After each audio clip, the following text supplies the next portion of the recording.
Sahabat-sahabat, pada video kali ini saya akan menjawab tuduhan dan juga komentar dari orang-orang yang menuduh saya sebagai kadrun. Jadi ceritanya gini teman-teman ya. Kemarin saya membuat video yang membongkar kebohongan publik yang dilakukan oleh Romo Daniel Biantoro terhadap ayat-ayat Al-Quran, terhadap ajaran Islam. Nah ya, di video yang kemarin ini. Nah, buat teman-teman yang belum menyimak, silakan disimak ya. Video ini membongkar tuduhan yang lebih tepatnya hoax, kebohongan publik yang dilakukan oleh Romo Daniel Biantoro ketika membahas tentang Allah yang katanya di Al-Quran, Allah Subhanahu wa Ta'ala bukan Allah yang diberitakan di dalam Alkitab. Itu yang pertama. Yang kedua, Daniel Biantoro juga tegas mengatakan bahwa Isa di Al-Quran bukan Yesus di Alkitab. Nah, melalui video yang kemarin saya sudah ungkap pembodohan publik, penipuan publik yang dilakukan oleh pendiri Gereja Ortodok Indonesia itu. Sekali lagi ya, buat teman-teman yang belum menyimak videonya, silahkan disimak. Nah, kemudian respon dari beberapa komentator ya setelah menyimak video itu, ada yang cukup kebakaran jenggot ya. Alias tidak terima, alias marah ya. Karena saya tegas mengatakan bahwa Daniel Biantoro ajarannya bohong, ajarannya dusta ya. Beberapa di antara komentator atas nama, misalkan ini, komentator atas nama Metayuna. Nah, Metayuna mengatakan, kamu juga kadrun, Mas Frans. Waduh, saya dituduh kadrun. Apakah itu kadrun? Nah, nanti kita akan ulas juga ya, supaya nggak gagal paham. Mungkin sebagian dari Anda masih belum paham betul apa sih arti kadrun ya. Nanti kita akan ulas. Oke, kita lanjut baca dulu komentarnya.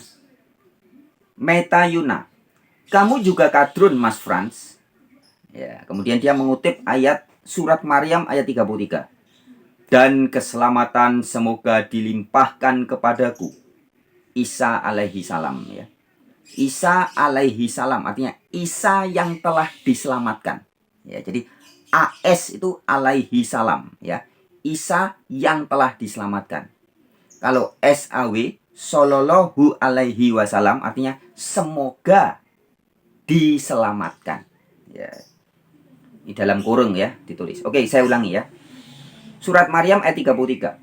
Dan keselamatan semoga dilimpahkan kepadaku, yaitu Isa, pada hari aku dilahirkan, pada hari aku meninggal, dan pada hari aku dibangkitkan hidup kembali.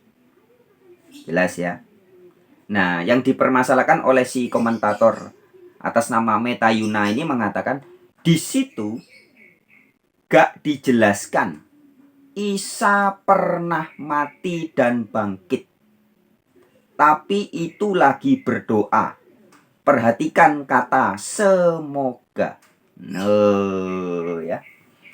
Justru Anda yang tidak teliti ya. Anda atas nama Metayuna, Anda yang tidak teliti. Jadi kalau Anda menuduh saya kadrun ya. Kadrun itu artinya butek, tidak jernih, tidak bersih ya. Sebenarnya Andalah yang kadrun atau alias butek, tidak jernih. Anda di sini mengatakan demikian. Di situ gak dijelaskan Isa pernah mati dan bangkit. Perhatikan baik-baik. Kenapa Anda tidak bilang lahir juga? Ya. Ini kan bunyinya Maryam 33 dan keselamatan semoga dilimpahkan kepadaku ya. Meskipun di sini ada kata semoga, tapi perhatikan, pada hari aku dilahirkan. Jadi bukan hanya mati atau bangkit sebagaimana yang Anda tulis. Di situ gak dijelaskan Isa pernah mati dan bangkit, tapi lagi berdoa. Nah, kenapa kata aku dilahirkan kok nggak Anda tulis? Ayo, ayo, ayo, ayo, kamu ketahuan ya. Coba Anda baca dengan teliti ayat ini. Tapi saya setuju dengan Anda dalam hal ketika dikatakan bahwa Di situ gak dijelaskan. Ya, saya sepakat ya. Di situ gak dijelaskan. Ya. Jadi ada beberapa poin yang akan saya tanggapan untuk menanggapi pernyataan Anda ini. Yang pertama adalah Anda tidak jujur ketika mengutip ayat itu. Harusnya kata aku dilahirkan juga Anda tulis. Dan dilahirkan itu sudah terjadi. Intinya surat Maryam 33 memberitahu seluruh dunia bahwa Isa itu pernah dilahirkan.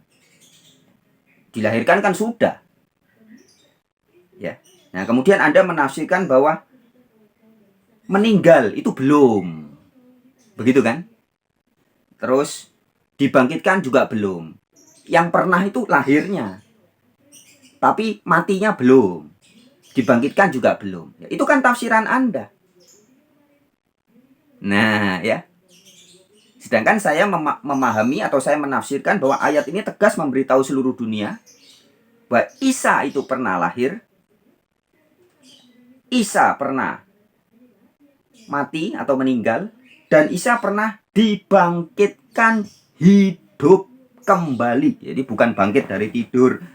Bukan ya. Tapi dibangkitkan dari kematian. Karena di sini tegas dikatakan dibangkitkan hidup kembali. Nah, tapi kemudian saya sepakat ketika Anda mengatakan di situ gak dijelaskan. Memang ayat Al-Quran itu tidak menjelaskan. Saya sepakat dalam hal ini. Al-Quran sama sekali tidak menjelaskan bagaimana Isa lahir, proses detailnya bagaimana. Hanya diberikan kisah atau informasi yang sedikit. Ya, kelahiran Isa di Al-Quran tidak dijelaskan dengan jelas. Kemudian, apalagi?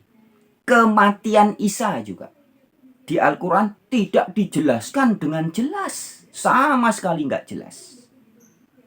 Dan kemudian, jika di surat Maryam ini, surat Al-Quran, surat 33 dikatakan, Isa dibangkitkan hidup kembali. Itu cuma informasi kan?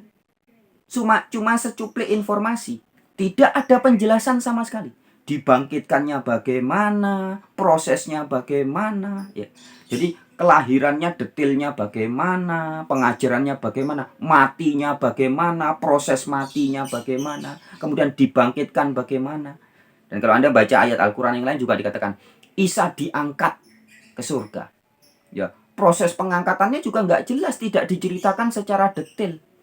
Ya, artinya Al-Quran itu hanya menceritakan secuplik-secuplik, alias tidak jelas.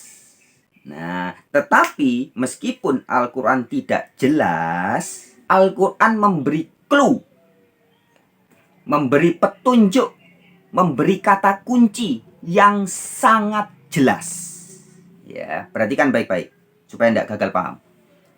Meskipun Al-Quran ketika menceritakan atau menarasikan bahwa Isa pernah lahir, pernah mati, pernah dibangkitkan hidup kembali, kemudian pernah diangkat ya. Itu narasinya tidak diberikan informasi atau cerita yang jelas. Ya, betul.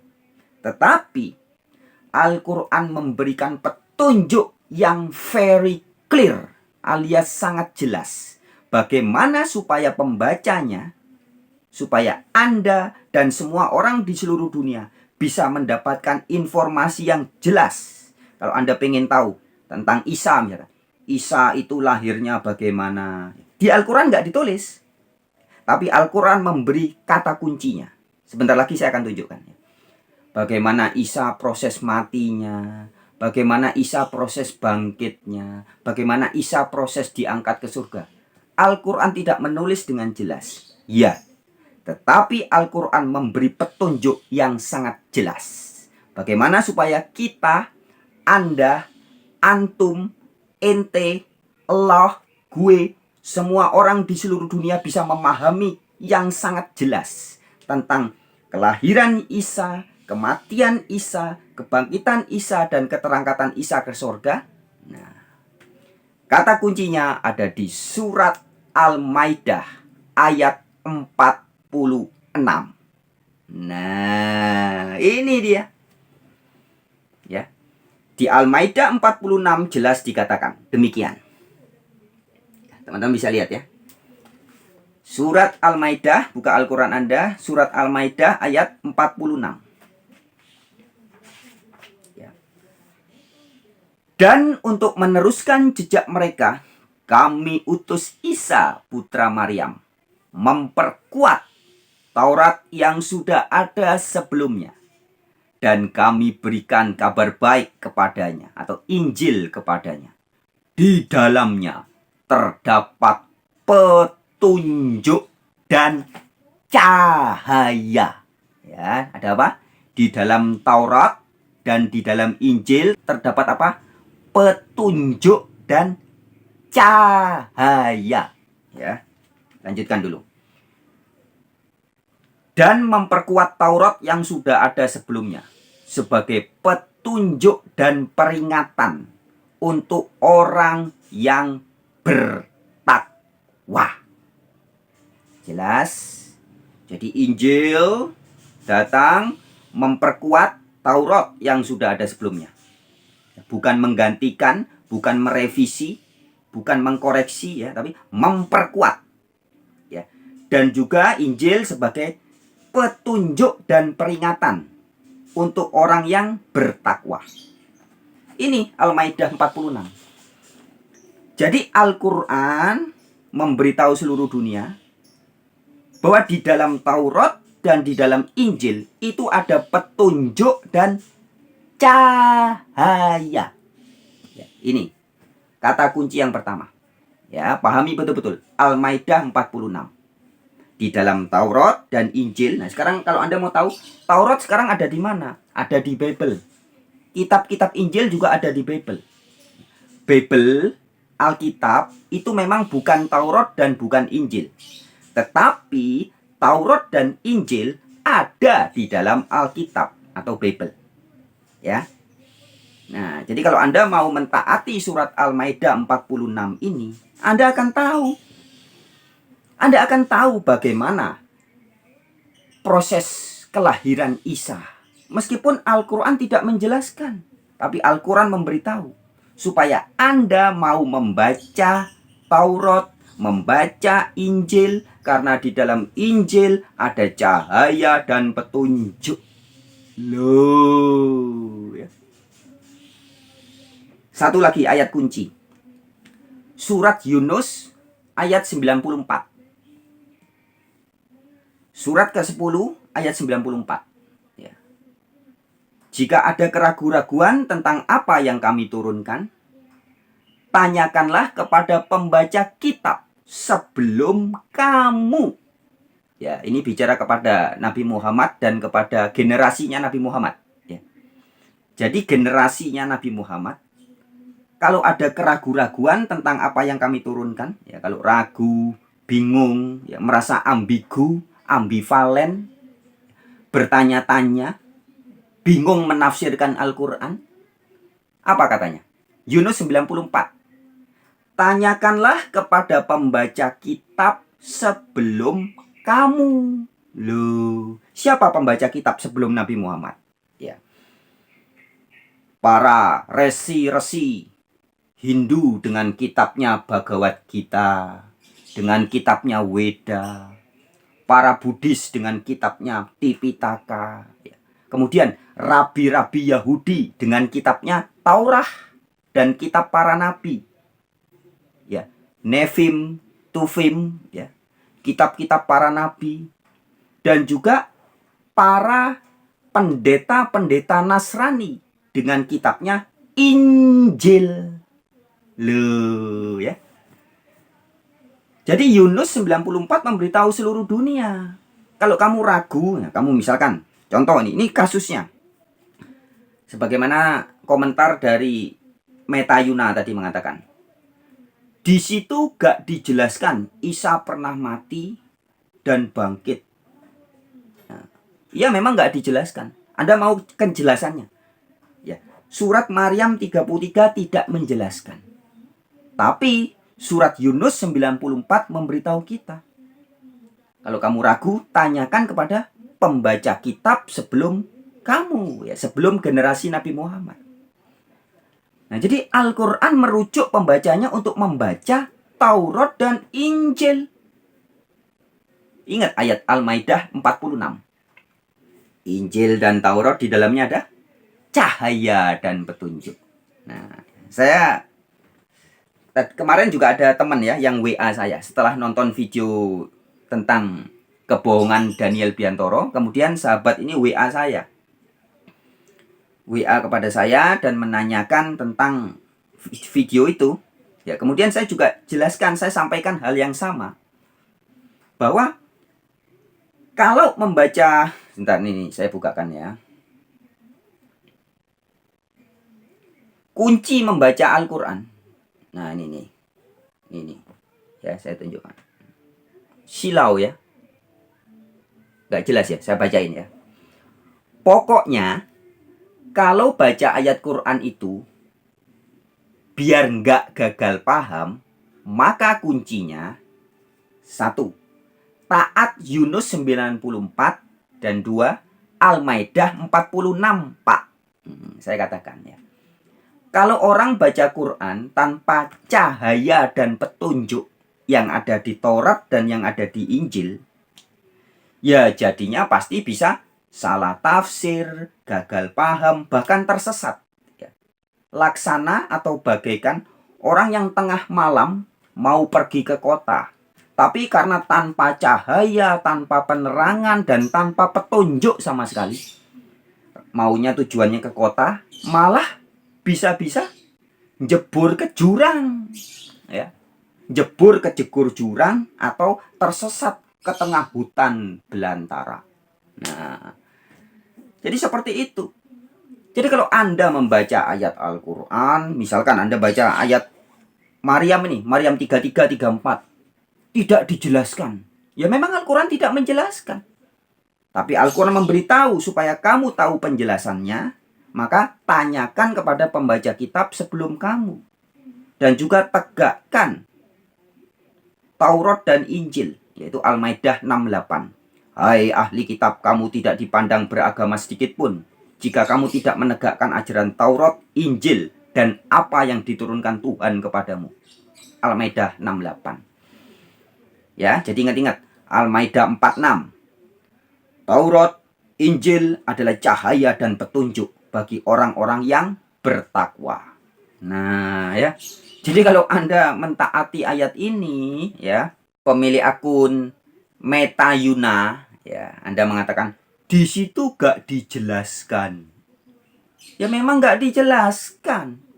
Tapi diberitahu kalau kita mau memahami, pemahamannya tidak multitafsir, tidak tersesat. Ya. Tidak dibilang, jika ada keraguan-raguan, maka tanyakanlah kepada para penulis hadis. Ya, penulis hadis nanti akan muncul 200 tahun, 300 tahun, 500 tahun kemudian. Nggak dibilang gitu, Mas Bro, ya. Tapi dikatakan tanyakan kepada pembaca kitab sebelum kamu. Nah, saya kasih ilustrasi nih. Saya kasih ilustrasi ya. Al-Quran itu sebenarnya cukup jelas, teman-teman. Kalau kita betul-betul mematuhi, ya. Contohnya gini.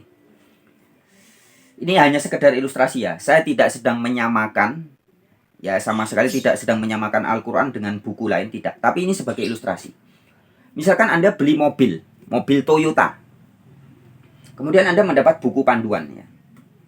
Ya, anggap aja buku panduan. Buku panduan. Anda beli mobil Toyota, dapat buku panduan. Buku panduan pemilik mobil Toyota. Dikasih tahu di sini. Ya. Kemudian di situ ada rinciannya. Jika mesin mengalami gangguan, segera bawalah ke bengkel resmi Toyota terdekat. Nah, instruksinya jelas ya. Petunjuknya jelas. Jika mengalami gangguan mesin, segera bawalah kepada bengkel resmi Toyota terdekat. Gitu. Tapi kemudian ada, enggak, ini buku panduan sudah lengkap. Iya, sudah lengkap, tapi untuk diikuti. Bukan karena mesinnya, businya, atau karburatornya kurang beres, kemudian Anda nyari jalan keluarnya di sini. Ini gimana ya? Kok mesin nggak bisa hidup ya? Anda buka-buka buku panduan Toyota ini? Ya nggak bakal ketemu. Paham? Ya, buku ini cukup lengkap memberikan informasi yang dibutuhkan. Tapi bukan berarti semua informasi ada di buku ini. Nah, seperti itu ilustrasinya ya. Begitupun dengan Al-Quran. Ya. Al-Quran itu bukan suatu kitab yang lengkap, segala sesuatu, cerita, segala kebutuhan manusia ada di situ ya. Resep bikin nasi goreng yang enak, Anda buka di Al-Quran. Ya nggak ada. Ya. Resep bikin jemblem biar nggak katos, Anda cari di situ. Ya nggak ada. Kalau Anda buka di Google, Mbah Google ada. Anda cari semua ayat Al-Quran di Mbah Google ada. Ya. Tapi tidak semua yang ada di Mbah Google ada di Al-Quran. Nah, ya. Nah, demikian juga Al-Quran memberikan informasi yang jelas. Kalau kamu ada keraguan, tanyakan kepada pembaca kitab sebelum kamu. Nah, saya sering kasih contoh, teman-teman. Ini contoh ya. Orang sering berdebat dari zaman dulu ya. Para ulama. Ini di dalam dunia Islam sendiri. Ulama satu berdebat dengan ulama lain. Membahas tentang siapakah anak Ibrahim yang akan dikorbankan. Ya. Ulama-ulama yang awal, ulama-ulama yang sangat dekat dengan zaman Nabi Muhammad, yakin betul anak itu adalah Ishak. Ini very clear. Ya, tapi kemudian sekitar 500, 400, 500, 600 tahun kemudian setelah zaman Nabi Muhammad, mulai muncul ulama-ulama tengil ya, yang mulai menafsirkan bahwa oh anak itu adalah Ismail. Nah, kemudian terjadi perdebatan. Nah, perdebatan tidak kunjung selesai sampai zaman sekarang. Ya, ada yang bilang anak itu Ishak, ada yang bilang anak itu Ismail. Nah, kalau di kalangan Yahudi, di kalangan Nasrani, sama sekali nggak ada perdebatan. Sudah very clear. Karena tertulis jelas di Alkitab, ada banyak ayatnya, bahwa anak Ibrahim atau anaknya Abraham yang akan dikorbankan tapi nggak jadi, itu adalah Ishak. Tetapi beda dengan orang yang cuman baca Al-Quran, tapi tidak mau taat. Ya, di Al-Quran tidak dikatakan nama anak yang akan dikorbankan itu tidak disebut. Meskipun di ayat-ayat sebelumnya, kalau Anda baca ayat yang menceritakan Ibrahim akan mengorbankan anak, di ayat sebelumnya jelas disebut Ishak. Tapi ketika pengorbanan itu akan dilakukan, tidak disebut namanya. Nah, maka orang bisa memperdebatkan, bingung jadinya. Coba taat Yunus 94. Jika ada keraguan-raguan, tanyakan kepada pembaca kitab sebelum kamu. Anda ragu siapa anak Abraham yang akan dikorbankan? Makanya harus bertanya. Malu bertanya, sesat di jalan. Yunus 94 sudah memberitahu kalau ada keraguan. Keraguan dalam hal apapun. Tentang anaknya Ibrahim, siapa yang akan dikorbankan? Ragu? Ayo tanya kepada pembaca kitab sebelum kamu. Siapa? Pembaca kitab Taurat, rabi-rabi Yahudi. Pembaca kitab Injil, pendeta-pendeta Nasrani. Tanyakan kepada mereka. Begitu ditanya, selesai sudah masalah. Tuntas, tas. Jelas ayatnya ada banyak, baik di Injil maupun di Taurat. Anak yang akan dikorbankan adalah Ishak. Loh, very clear toh? Kemudian contoh yang kedua. Bahas tentang surga misalnya. Surga. Lebih tepatnya bukan surga kalau di Al-Quran ya. Jannah. Bagaimana jannah yang dimaksud Al-Quran? Digambarkan ya. Sudah begitu jelas. Cetto welo-welo. Anda buka di dalam surat Rom ya, surat Roma. Bangsa Romawi, bukan surat Romanya tulisan Paulus yang ada di Bible, bukan ya, tapi surat Roma yang ada di Al-Quran. Arum ya, surat ke-30. Surat Arum, baca ayat 58. Ini very clear, dikatakan bahwa dan sesungguhnya telah kami buat dalam Al-Quran ini segala macam perumpamaan untuk manusia. Dikatakan apa? Jadi Al-Quran selain dikatakan Al-Quran adalah artinya bacaan ya. Selain berisi peringatan, berisi kabar gembira, berisi kabar baik ya. Al-Quran juga berisi apa? berbagai macam perumpamaan. Ingat-ingat ini ayatnya ini. Surat 30, surat Rum, ya, surat Ar-Rum, surat bangsa Roma, ya, ayat 58. Al-Quran memberitahu seluruh dunia bahwa di dalamnya mengandung juga perumpamaan-perumpamaan. Nah, sekarang kembali ke tadi. Ketika orang bicara tentang surga, digambarkan di Al-Quran, surga ada sungai-sungai mengalir, ya. Kemudian ada bidadari-bidadari surga.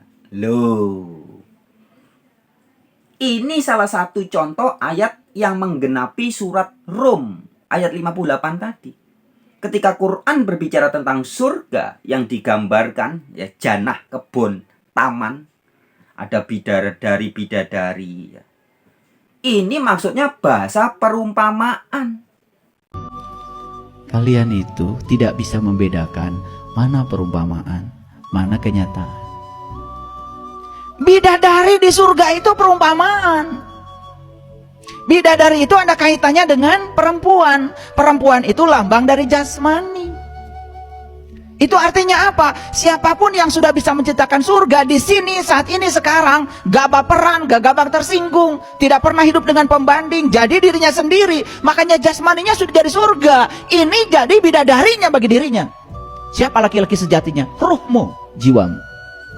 Jadi sang jiwa sekarang sudah bisa menggunakan tubuhnya dengan damai. Karena sudah menemukan bidadarinya di sini, saat ini, sekarang. Nyata? Nyata kalau pakai ilmu. Di sini, saat ini, sekarang.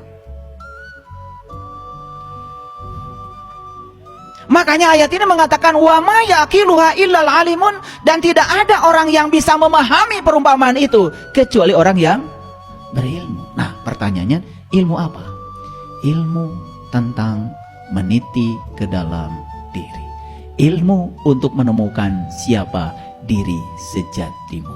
Karena kalau kita sudah tahu ilmu itu, kita tidak takut dengan kehidupan, tidak takut dengan kematian. Bebas dari semua yang seperti itu.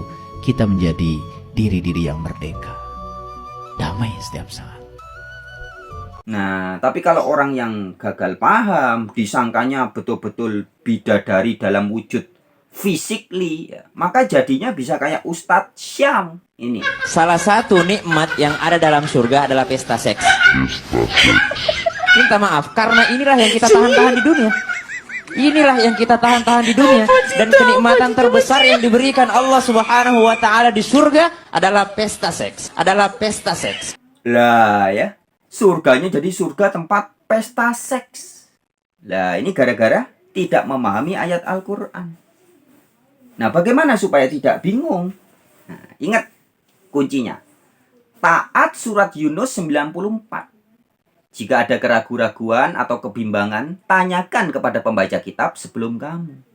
Anda baca. Ada ayat mengatakan bidadari-bidadari surga. Apa nih maksudnya? Jangan berasumsi liar seperti Ustadz Syam dan guru-gurunya. Jangan, ya. Tanyakan kepada pembaca kitab sebelumnya. Anda tanya pada pendeta-pendeta Nasrani pembaca kitab Injil. Dijelaskan di situ. Surga. Nah, Anda baca di Injil tuh banyak sekali perumpamaan yang dikatakan Yesus tentang kerajaan surga. Kerajaan surga seumpama orang yang menemukan harta karun. Kerajaan surga seumpama ini, seumpama. Itu banyak banget penjelasannya tentang surga di dalam Injil. Baik aja pernyataannya oleh Yesus Kristus sendiri maupun oleh Paulus dan oleh Petrus, oleh Yohanes dan yang lain-lainnya. Banyak mengulas tentang surga. Dan jelas dikatakan bahwa di surga itu bukan urusan kawin-mawin. Bukan urusan pernikahan secara fisik. Loh. Nah, jadi kalau Anda membaca ayat-ayat Quran yang bicara tentang surga dengan cahaya dan petunjuk dari Taurat dan Injil, maka tidak akan jadi seperti Ustadz Syam dan guru-gurunya yang mengatakan bahwa Allah Ta'ala di surga adalah pesta seks. Nah, adalah ya. Nah, ya teman-teman. Jadi kembali ke soal surat Maryam 33 yang dikatakan bahwa di situ gak dijelaskan. Memang, ya. Kalau Anda mau tahu jelasnya bagaimana? Ya jangan nyari di Al-Quran. Anda buka Al-Quran, nyari ayatnya. Nggak bakal ketemu bagaimana kisah kelahiran Yesus, bagaimana kematian Isa, bagaimana keterangkatannya ke surga, bagaimana proses dia dibangkitkan, hidup kembali, bagaimana. Nggak jelas. Ya, tetapi Al-Quran sudah memberitahu kalau mau jelas, tanyakan kepada pembaca kitab sebelum kamu. Kemudian teman-teman sekaligus saya tampilkan ya komentar atas nama Helmi Yahya. Mengatakan demikian. Coba cermati lagi. Isa bukan Yesus dan Yesus bukan Isa. Nah, itu pandangannya dia dan argumennya atau alasannya adalah dari silsilah saja sudah beda. Perhatiin baik-baik teman-teman. Ini komentar atas nama Helmi Yahya ini jelas tidak teliti. Pikirannya tidak bersih alias kadrun, butek, kotor ya. Dia mengatakan dari silsilah saja sudah beda. Coba perhatikan baik-baik komentarnya. Jadi dia mengatakan bahwa Isa bukan Yesus karena dari silsilah saja sudah beda. Sekarang saya tanya sama Anda. Anda buka di Alkitab, ada nggak silsilah Yesus Kristus? Ada. Kemudian Anda buka Al-Quran, ada nggak silsilah Isa Al-Masih? Atau silsilah Nabi Isa? Ada nggak? Nggak ada. Jadi bagaimana Anda bisa bilang dari silsilah aja sudah beda? Lah wong di Al-Quran itu nggak ada silsilah Isa, itu nggak ada. Kok Anda mau membedakan? Mau membedakan tuh kan harusnya kalau di Al-Quran ada silsilah Nabi Isa, di Alkitab silsilah Yesus Kristus. Baru Anda bisa bilang, loh ini beda. Ya. Sama seperti contoh di Alkitab. Contoh ini contoh nyata ya, fakta.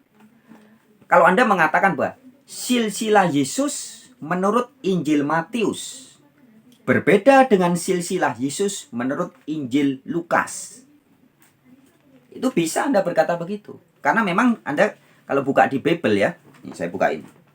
Nah ini, Injil Matius ada silsilah Yesus Kristus.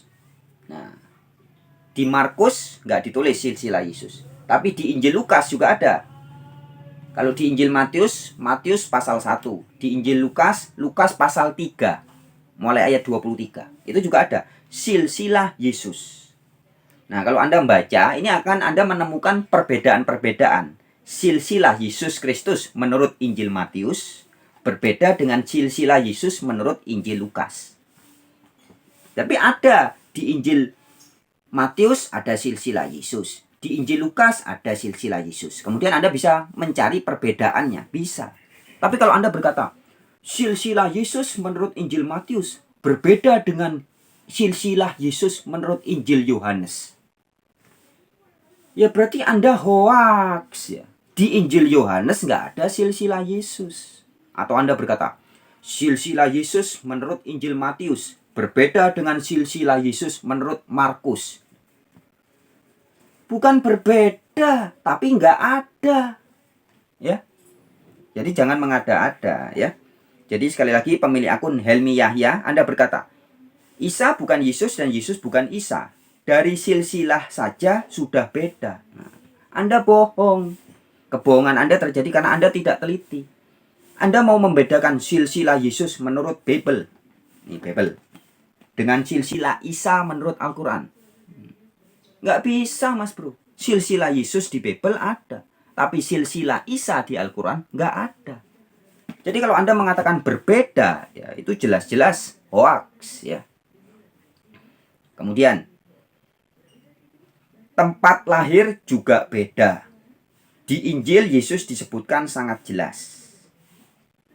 Baik silsilah, kelahiran, masa pemerintahan apa, tinggal di mana, pekerjaan orang tuanya siapa, siapa saja muridnya. Sementara di Quran tidak jelas.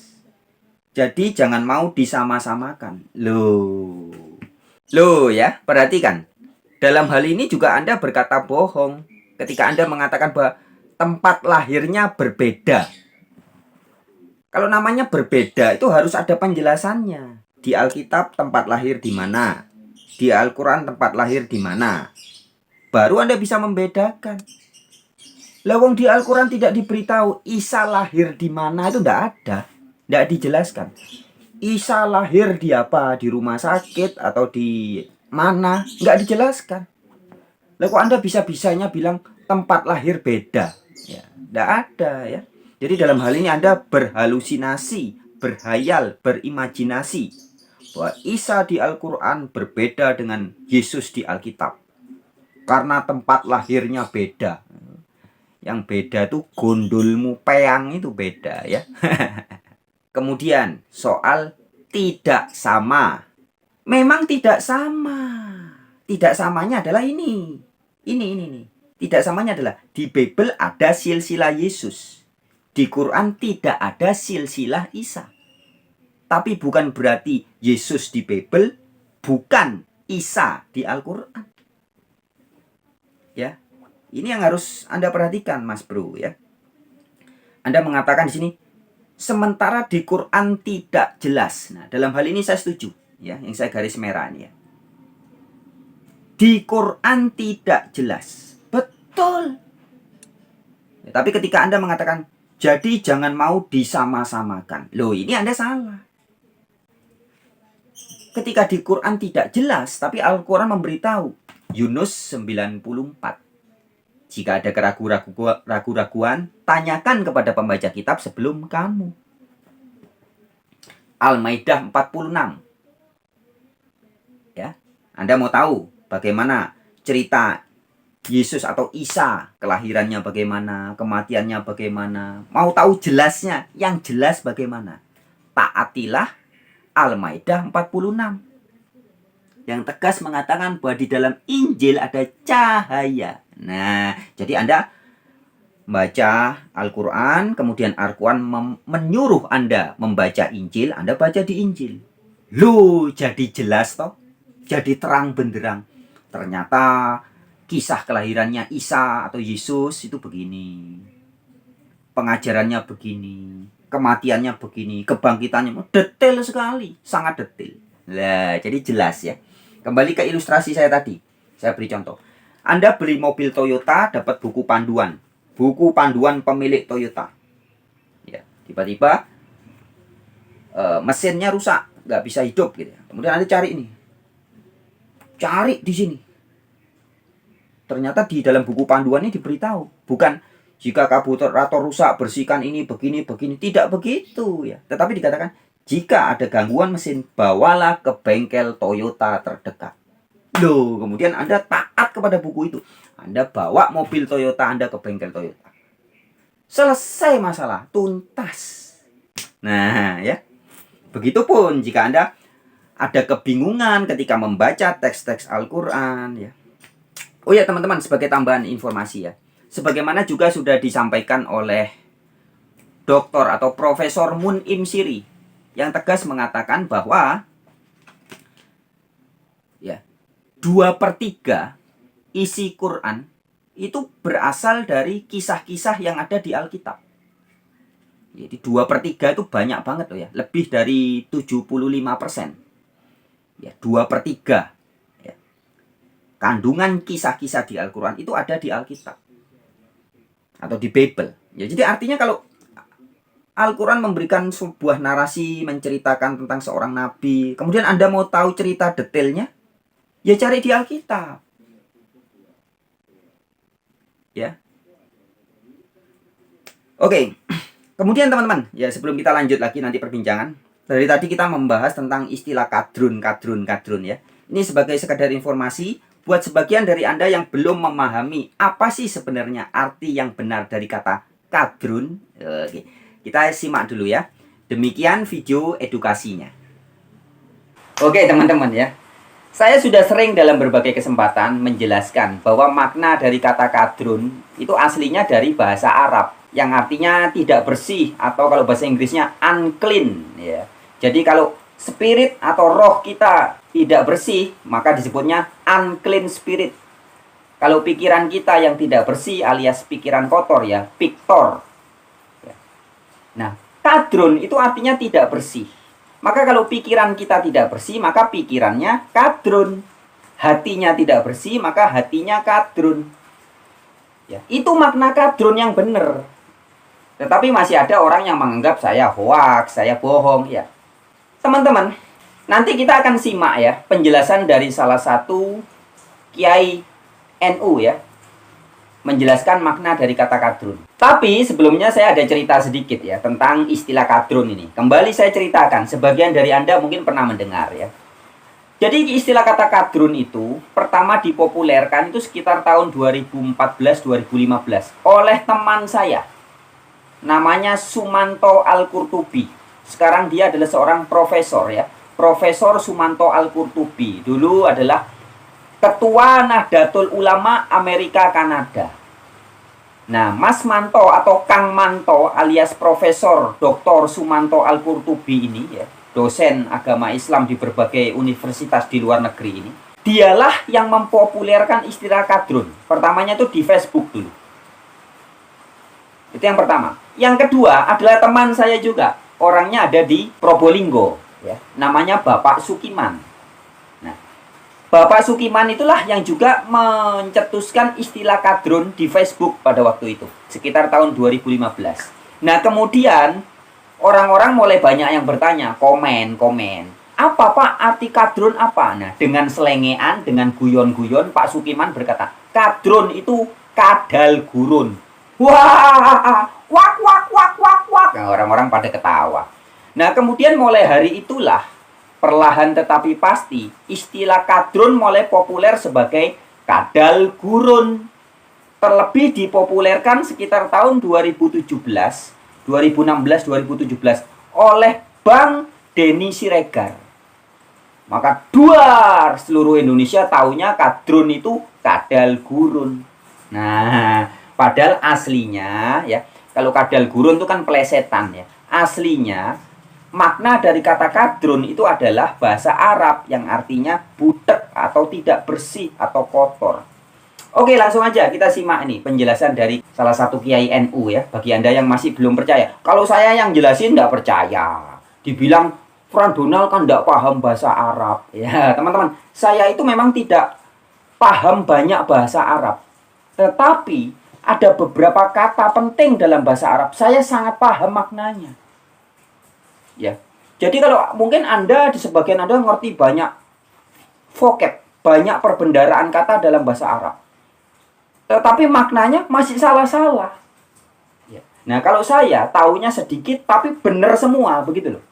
Misalkan kata la ilaha illallah. Saya sangat memahami maknanya apa. Sedangkan hari ini banyak orang bisa ngomong la ilaha illallah tapi tidak paham makna yang sebenarnya. Itu satu contoh. Oke deh, biar nggak banyak panjang lebar. Kita simak aja penjelasan salah satu kiai NU tentang istilah kata kadrun. Berikut ini videonya. Jamaknya dari akbar itu dari kadarun, kadrun. Jadi kadrun itu ya dari bahasa Arab. Asalnya kotor, keruh. Ya iya. Jamaknya akbar. Jadi kadrun itu dari bahasa Arab. Keruh, pikirannya keruh. Ya ini kadrun. Bukan kadal. Bukan bahasa Arab. Ya nggak tahu kalau ada mufasir lain yang mengartikan itu kadal gurun, itu salah menurut saya. Itu sebenarnya dari bahasa Arab asli kadrun.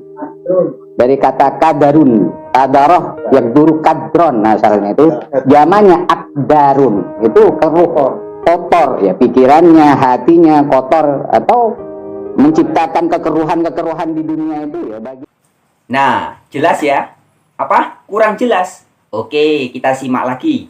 Lebih jelas disampaikan oleh Mas Guntur Romli berikut ini. Kadrun sebagai istilah sudah sangat populer. Sayangnya, ada yang memahami kadrun itu singkatan dari kadal gurun. Padahal bukan. Kadrun itu aslinya benar-benar dari istilah bahasa Arab. Kadrun dari susunan kata kaf, dal, ra. Kalau tasrifannya kadiro, yakdaru, kadarun, wa kadarotun. Dari jumlah huruf, kadiro ini thulathi, 3 huruf. Kata kerja disebut lazim, intransitif, tidak membutuhkan objek. Dalam kamus bahasa Arab berjudul Al-Mu'jam Mukhtarus Soha, Al-Kadaru diddu as-sofu, fahuwa kadirun au kadarun. Al-kadaru lawan dari jernih.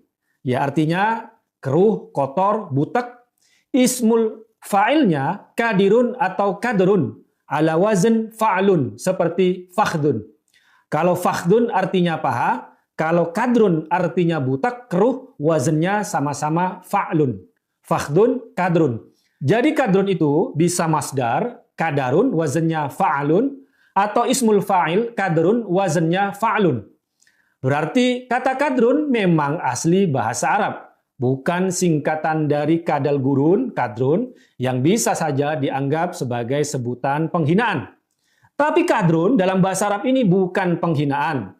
Kadrun adalah sebutan untuk setiap pemikiran, perasaan, dan tindakan yang kotor, keruh, atau butak. Kan ada istilah piktor, pikiran kotor. Nah, pikiran seperti itu bisa juga disebut pikiran yang kadrun, pikiran yang butak, yang kotor. Kadrun adalah sebutan bagi segala kerutan, kekotoran, kekeruhan, dan kebutekan dari perasaan yang dikuasai oleh kebencian misalnya. Benci, iri, dengki, hasut, marah, itu merupakan perwujudan emosi yang kadrun, alias emosi yang kotor, yang butek. Kadrun memang dari bahasa Arab, cocok untuk golongan yang mau ke Arab-Arapan. Padahal negeri-negeri Arab sekarang malah ke barat-baratan. Oke, sudah jelas ya? Sip. Nah, itu tadi ya sekilas informasi tentang kadarun atau kadrun ya. Oke teman-teman, kita lanjut sedikit ya. Jadi intinya sahabat-sahabat, bahwa orang-orang yang masih berupaya membedakan atau berupaya membenturkan antara Al-Quran dengan Alkitab, ya, sesungguhnya adalah orang-orang yang sudah salah paham atau gagal paham. Ya, misalkan tadi ada yang memberi komentar bahwa tempat kelahirannya beda. Ya, Isa tempat lahirnya beda dengan Yesus di Alkitab dengan Isa di Al-Quran. Padahal faktanya di Al-Quran tidak ada pemberitahuan sama sekali tentang tempat lahirnya Isa. Tidak ada. Yang ada adalah ayat yang sering dicomot, diasumsikan sebagai tempat kelahiran Isa. Yaitu ayat Al-Quran yang mengatakan bahwa Maryam perutnya kesakitan karena hendak melahirkan, kemudian bersandar di bawah pohon kurma. Nah, narasinya seperti itu Al-Quran. Ya, Maryam kesakitan perutnya, kemudian bersandar di bawah pohon kurma. Nah, kemudian ayat itu, narasi seperti itu, diimajinasikan, dihayalkan, diasumsikan. Oh, berarti bayinya lahirnya di bawah pohon kurma. Loh kok bisa? Yaitu perutnya kesakitan, bersandar di pangkal pohon kurma. Berarti kan bayinya brojolnya di bawah pohon kurma juga. Nah, inilah tafsiran dari orang-orang yang ngawur. Ya. Dan kemudian tafsiran ngawur itu dibenturkan dengan Alkitab. Katanya, kalau di Bible, Yesus lahir di kandang domba. Loh, ini ngawur juga. Anda baca di Alkitab, tidak ada sama sekali narasi memberitahu kita bahwa Yesus lahir di kandang domba. Tidak ada. Adanya setelah bayi itu lahir, lahirnya di mana? Tidak tahu. Kemudian ditidurkan di palungan. Nah, palungan ini kemudian ditafsirkan oleh banyak orang sebagai, oh mungkin di kandang domba. Lah, padahal aslinya lahir di tempat mana, apakah lahirnya di rumahnya orang atau di mana, itu tidak jelas. Di Alkitab tidak ada tertulis. Begitupun di Al-Quran, tidak ada bilang, Isa lahir di bawah pohon kurma. Nggak ada. Ya, artinya asumsi yang mengatakan Isa lahir di bawah pohon kurma ini cuma asumsi, hayalan, imajinasi. Dibenturkan juga dengan hayalan. Yesus lahir di kandang domba. Jadi hayalan dibenturkan dengan hayalan. Dianggapnya ajaran Islam, ajaran Al-Quran beda dengan ajaran Alkitab. Padahal tidak, ya. Oke teman-teman, segitu aja dulu deh pada kesempatan kali ini ya. Kita sambung di kesempatan-kesempatan yang lain. Intinya teman-teman tetap teliti ya, hati-hati ketika Anda sedang membaca kitab suci agama lain. Ya. Jangan dengan kebencian, jangan dengan pikiran yang butek atau kotor atau tidak jernih alias kadarun, ya. Sehingga supaya Anda dapat menangkap pesan-pesannya itu tidak berpikir negatif, mencari permusuhan, pokoknya harus bertentangan, pokoknya harus nggak sama, pokoknya harus nggak sama. Oh ya, tambahan lagi sedikit teman-teman. Kalau soal cuman nyari perbedaan atau pertentangan, ya, orang itu kalau sudah pikirannya jahat, ya, Anda nggak usah mempertentangkan antara Bible, Anda pertentangkan dengan Al-Quran, nggak usah. Ya. Orang kalau sudah suka mempertentangkan, ya, Anda membaca ayat Bible aja, ayat Alkitab dengan ayat Alkitab, itu Anda akan menemukan banyak yang bisa dianggap sebagai bertentangan. Contoh tadi sudah saya ulas. Silsilah Yesus Kristus menurut Injil Matius, lu berbeda dengan menurut Injil Lukas. Berbeda itu kemudian Anda tafsirkan, wah bertentangan. Contoh lagi, ternyata Allah yang diberitakan oleh Yesus kan maha kasih, maha penyayang. Beda dengan Allah di perjanjian lama. Allah perjanjian lama sadis, bengis. Lu beda. Nah, ya. Dan banyak sekali. Bisa ada ratusan bahkan ribuan.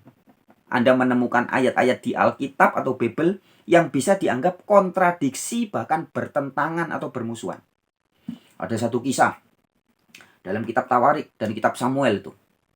Dikatakan, di ayat yang satu dikatakan, Yahweh atau Allah menyuruh Daud menghitung Israel. Tapi di kisah yang sama, di surat yang lain dikatakan, iblis menyuruh Daud. Loh, yang satu bilang Yahweh, Allah menyuruh Daud. Yang satu iblis menyuruh Daud. Loh, yang benar yang mana? Apa jangan-jangan Yahweh, Allah, ya iblis itu sendiri? Wah, ya, itu contoh. Dan masih banyak contoh-contoh yang lain ya. Kalau sudah pikirannya, pokoknya saya mau mencari pertentangan. Pokoknya saya mau mencari permusuhan. Nggak usah jauh-jauh Anda mempertentangkan Alkitab dengan Al-Quran. Ya. Anda nggak usah jauh-jauh mempertentangkan perjanjian baru dengan perjanjian lama. Anda buka kitab perjanjian baru aja, akan ada Anda temukan atau bisa Anda jumpai ayat-ayat yang bisa ditafsirkan kontradiksi atau bertentangan. Ya, sama-sama bicara soal Yesus. Ya, Yesusnya Injil Matius ada perbedaan dengan Yesus versi Lukas. Loh, bertentangan. Loh. Bisa teman-teman ya. Oke, sekian dulu pada kesempatan kali ini. Terima kasih buat teman-teman yang sudah menyimak video ini. Seperti biasa, jika Anda merasa video ini baik untuk dibagikan kepada teman, sanak, saudara, famili, tetangga, silakan bagikan video ini. Oke, tetap semangat ya. Rahayu Sakum Dumadi. Semoga segala makhluk berbahagia.